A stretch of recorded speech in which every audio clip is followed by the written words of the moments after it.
आप भी क्या इसी पॉइंट ऑफ व्यू से सोच रहे? देखिए, क्योंकि एक बात जो बहुत अच्छे से इंफॉर्मेशन इस कोट जी की गई ना, वेनेजुएला से इंपोर्ट चाइना के साथ इंडिया भी करता है। और अमेरिका को परेशानी इसी बात की थी कि इंडिया ट्रेड जो है रशिया के साथ बहुत ज्यादा कर रहा है ऑयल का। एक एक हिट तो वहां मोटो वहां रिजॉल्व कर लिया ना उसने। क्या आप ये देखते हैं कि चाइना अगर जिस तरह से एग्रेसिवली कई पॉइंट समझा रहे थे कि उन्होंने अमेरिका का गला दबाने की कोशिश की, क्या इंडिया भी ऐसा कर सकता है?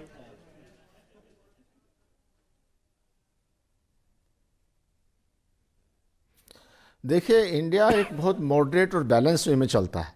जैसे इंडिया ने पहले रशिया से तेल खरीदा था तो खरीदते रहे, फिर वेनेजुएला के साथ भी खरीदते रहे और अमेरिका से भी थोड़ा तेल खरीदना शुरू कर दिया। जो चाइना का हिसाब है, चाइना की पॉलिसी डिफरेंट रहती है। चाइना जो है वहाँ BRI प्रोजेक्ट के साथ साथ वेनेजुएला के अंदर में इन्वेस्ट कर रहा है और अपना कंट्रोल या काबू चाहता है। लेकिन इसको अमेरिका वहाँ पे, बल्कि ये भी एक कारण था कि रशिया और ख़ास करके चाइना जो अपने पैर पसार रहा था, वहाँ $7-8 बिलियन का जो इन्वेस्ट किया था, तो उसको ख़त्म करने के लिए भी एक किया गया है कि मादुरो जो हैं उनकी कठपुतली बन चुके थे, उनके ऋण के अंदर आ चुके थे।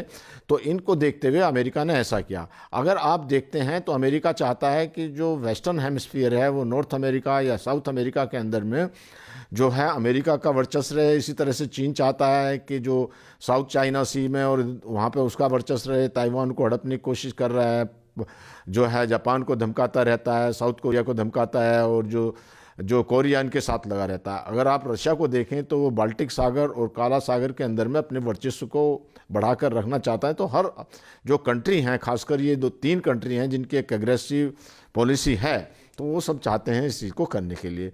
जहाँ तक भारत का सवाल है, भारत जो है, भारत के संबंध अमेरिका के साथ में ट्रेड के ज़रूर थोड़े अभी सेटल नहीं हुए हैं, लेकिन हमारी स्ट्रेटजिक पॉलिसी उनके साथ में, अभी अलास्का के अंदर में एक्सरसाइज हुई थी जिसके अंदर में भारत ने पार्टिसिपेट किया था। तो अभी अमेरिका को भारत की आवश्यकता है चीन को काउंटर करने के लिए और हिंद महासागर के अंदर में अपना वर्चस्व बढ़ाने के लिए, रखने के लिए। तो भारत के संबंध जो हैं दूसरी तरह का है। भारत एक लार्जेस्ट डेमोक्रेसी है, तो भारत को सबके साथ में नहीं नापा जा सकता। ये जो है अमेरिका भी चाहता है, जानता है अच्छी तरह से, और अमेरिका के अंदर में भी ये बातें उठी थी कि भारत के साथ में हमको अच्छे संबंध बनाकर रखने हैं, जिसको अभी थोड़ा उन्होंने नॉर्मलाइज करने की कोशिश की है।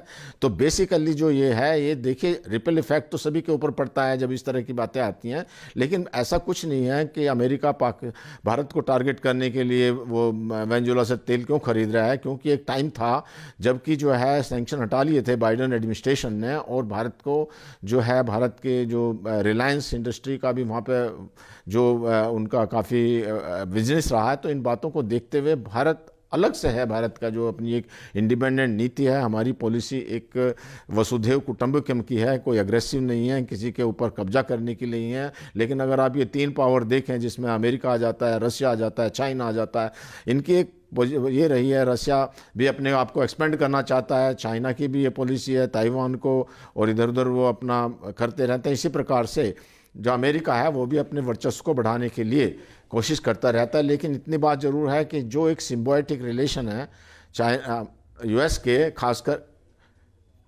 करके वेस्टर्न कंट्रीज़ के साथ में, जिसमें हालांकि अभी कुछ खटपट चल रही है, लेकिन वो कनाडा के साथ में भी अच्छे संबंध बना कर रख रहे हैं।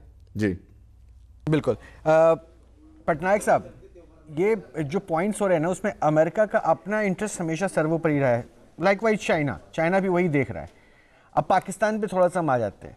पाकिस्तान में भी तो चाइना अपनी इंटरेस्ट को देख रहा था, और उसके बाद पाकिस्तान में चाइना अपना इंटरेस्ट देख रहा था, और अमेरिका पहुंचकर मुनीर क्या करता है, अमेरिका के साथ डील करता है कि आप हमारे यहाँ से मिनरल्स ले लो। तो क्या ये इन्वॉल्वमेंट करना भारत के लिए चैलेंजिंग हो सकता है क्या, कि अगर भारत कोई स्ट्राइक करता है जो उसके देश की संप्रभुता के खिलाफ अगर कोई ऐसा गलत हो स्टेप लेने में, तो क्या वहां पे ये दोनों पॉइंट इंडिया के सामने मैटर करेंगे क्या?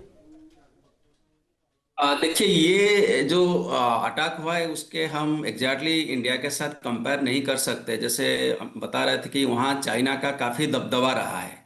अभी रिसेंटली देखिए आप, 80% ऑफ ऑयल जो इंपोर्ट्स होता है चाइना का होता है वेनेजुएला से।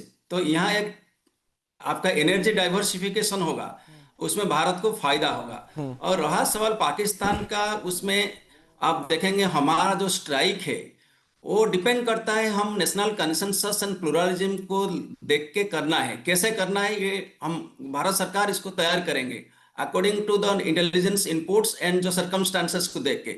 ऐसे नहीं कि तुरंत जाके अटैक कर लेंगे, क्योंकि इंडिया विक्टिम हो चुका है काफी टाइम से आप टेरर का। आप जो बांग्लादेश का भी बात बता रहे थे, आज का दिन में देखिए आप जेएमबी हो गया, और इसके बाद अंसार अल बांग्ला हो गया, इसके बाद हिजबुल हो गया, ये जितने भी सारे फोर्सेस है ये सारा कोऑर्डिनेट हो रहा है। और आईएसआई और पाकिस्तान आर्मी ये डायरेक्टली पाकिस्तानी में जो टेरर इंफ्रास्ट्रक्चर है उसको सपोर्ट करते हैं, और इनडायरेक्टली आज का दिन में बांग्लादेश को सपोर्ट करते हैं। बिल्कुल। तो इंडिया प्रेजेंटली वेस्ट और ईस्ट दोनों एंगल से अगर देखेंगे इस्लामिक रेडिकलिज्म का थ्रेट है, तो इसीलिए हमको काउंटर करना है। काउंटर कैसे करना है? हम जैसे ऑपरेशन सिंदूर में किए थे, टेरर इंफ्रास्ट्रक्चर खत्म किए थे, सर्जिकल स्ट्राइक किए थे, बालाकोट स्ट्राइक किए थे, तो अकॉर्डिंगली हम जब देखेंगे हमारे ऊपर खतरा है, थ्रेट है, तो हम तुरंत टेरर इंफ्रास्ट्रक्चर खत्म करेंगे, और जो टेरर एलिमेंट्स और आका है उनको भी ध्वंस करेंगे। वो डिपेंड करता है सिचुएशन के ऊपर, सिचुएशन के ऊपर डिपेंड करता है। और ये बहल साहब, आप भी इस बात से इत्तेफाक रखते हैं? क्योंकि देखिए सिनारियोस तो कहीं ना कहीं तनावपूर्ण तो बन गए ना। पाकिस्तान जो करता है वो दुनिया से छिपा नहीं है। बहुत बांग्लादेश में भी वही स्ट्रैटेजी अपना रहा है पाकिस्तान।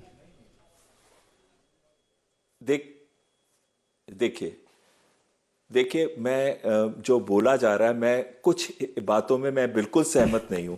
अच्छा। क्योंकि अगर आप देखिए, सबसे पहले ऑयल की कीमत की जो बात की जा रही थी, शॉर्ट टर्म में स्पाइक्स हो सकते हैं, लॉन्ग टर्म के अंदर ऑयल की कीमतें स्थिर रहेंगी या नीचे आएंगी, क्योंकि ऑल्टरनेट सोर्सेज जो हैं धीरे धीरे रिप्लेस करेंगे ऑयल को।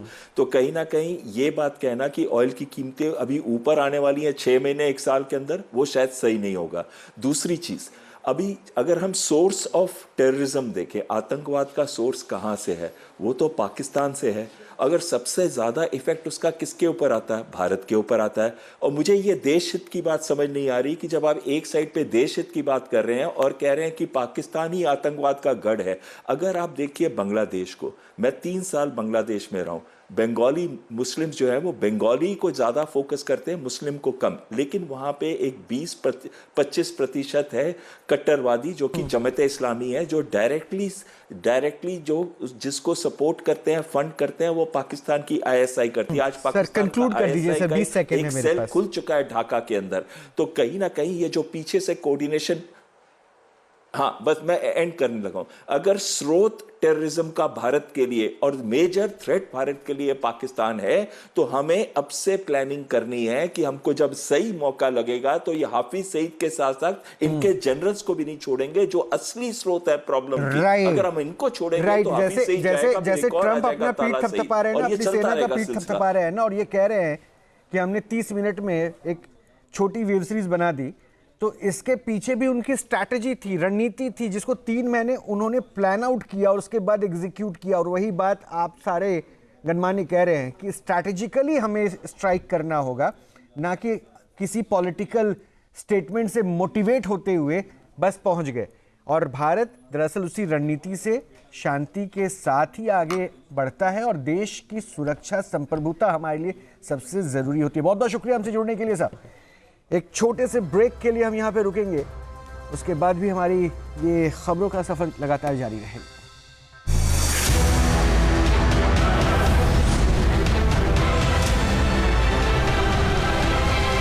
आपके मोबाइल पर तुरंत आएगी ब्रेकिंग न्यूज। स्क्रीन पर सबसे पहले दिखेगी बड़ी खबर, देश दुनिया की हर खबर एक जगह। अब आपके मोबाइल पर तुरंत फटाफट इंस्टॉल कीजिए न्यूज नेशन ऐप और रखिए खुद को अपडेट।